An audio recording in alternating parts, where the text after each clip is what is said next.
ক্ষমতার মসনদে বসেই ট্রাম্পের প্রথম টার্গেট চীন, এরপরই নাকি ভারত। যুক্তরাষ্ট্রের সংবাদ মাধ্যম দ্য ওয়াল স্ট্রিট জার্নালের বরাত দিয়ে এমন বোমা ফাটানোর তথ্যই প্রকাশ করল ভারতের শীর্ষস্থানীয় সংবাদ মাধ্যম টাইমস অফ ইন্ডিয়া।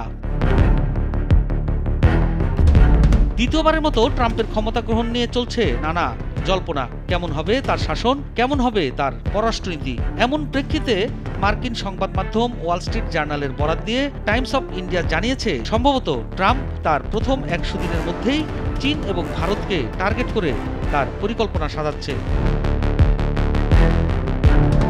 প্রেসিডেন্টের দায়িত্ব নেওয়ার পরই একাধিক গুরুত্বপূর্ণ সিদ্ধান্তের কথা জানিয়েছেন ডোনাল্ড ট্রাম্প। সই করেছেন একাধিক প্রশাসনিক নির্দেশে, সেই সাথে ঘোষণা করেছেন 100 দিনের কর্মসূচি। শপথ নেওয়ার পর প্রথম 100 দিনের মধ্যে চীন সফর করতে চান যুক্তরাষ্ট্রের নবনির্বাচিত president Donald Trump.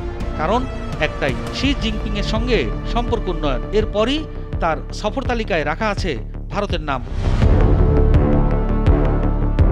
Wall Street জার্নালের খবরে বলা হয়, ট্রাম্প তার উপদেষ্টাদের জানিয়েছেন আগামী 100 দিনের মধ্যে তিনি চীন সফরে যেতে চান। চীনা প্রেসিডেন্ট শি জিনপিং এর সঙ্গে বন্ধুত্বপূর্ণ খোলামেলা আলোচনাও চান ট্রাম্প। এই বিষয়গুলো দ্বিপাক্ষিক সম্পর্কের উপর নির্ভর করবে।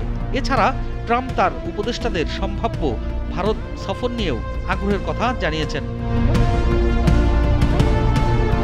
ট্রাম্পের ঘনিষ্ঠজনের বরাত দিয়ে সংবাদ মাধ্যম ফিনান্সিয়াল ডেইলি এই কথা জানিয়েছে। এমনকি গত মাসে ভারতের পররাষ্ট্রমন্ত্রী এস জয়শঙ্করের ওয়াশিংটন সফরেও এ নিয়ে আলোচনা হয়েছে। ভারতের সফরটি চলতি বছর এপ্রিল মাসেই হতে পারে। এছাড়া হোয়াইট হাউসে নরেন্দ্র মোদী আমন্ত্রিত হতে পারেন।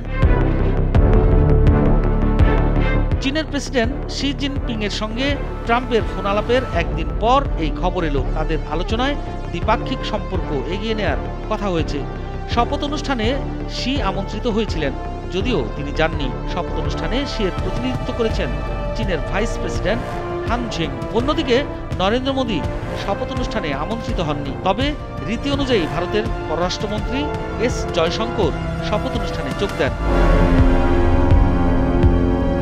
চীনা পণ্যে উচ্চ শুল্ক আরোপের হুমকির কারণে প্রেসিডেন্ট শি জিনপিং এর সঙ্গে ট্রাম্পের সম্পর্ক ইতিমধ্যেই চাপের মুখে রয়েছে।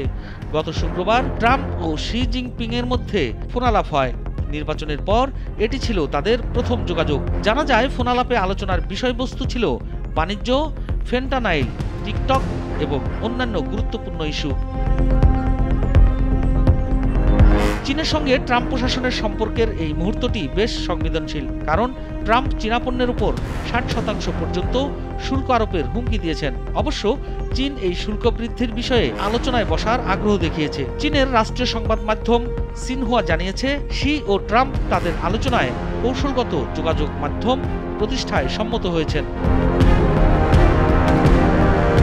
সফরে চীনকে ফেন্টানাইলের মূল উপাদান সরবরাহ বন্ধ করতে চাপ দেওয়ার পাশাপাশি ইউক্রেন যুদ্ধ বন্ধে চীনের ভূমিকা নিয়েও আলোচনা হতে পারে। এর আগে 2017 সালে প্রথম দফায় প্রেসিডেন্ট থাকাকালে ট্রাম্প বেইজিং সফর করেছিলেন।